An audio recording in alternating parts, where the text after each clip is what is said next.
Even as Portland residents blast the National Water Commission over what they deem inadequate supply systems, the NWC says it's doing the best it can to provide water to customers given the drought. Portland has been identified as one of the worst affected parishes by the ongoing drought. TVJ's Janella Pursues has his primetime news follow-up.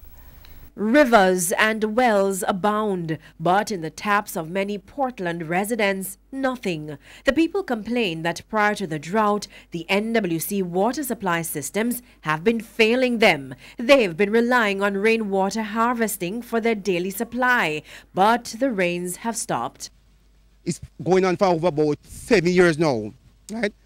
If water is at the pipe today, right? And there's say about Friday, there's no water at the pipe. The first thing here, them are work on the pump. That pump develop problem just about every week. This is the pump he's referring to, which is located at Sherwood Forest. It serves areas like Ferry Hill and Castle. Not only are there questions about its functionality, but we observed several leaks. With the ongoing drought, the issues are expected to linger. Public Relations Manager at the National Water Commission, NWC, Charles Buchanan, says due to the drought, the intake at several water supply systems have dwindled. So, for example, at the Turtle Crawl water supply system, which serves a large part of areas including Sansan and parts of Boston even, and other parts of Portland, we have seen a situation where the inflows have declined by as much as 90%. The remaining 10% serves hundreds of customers, and so he asked how. We're having to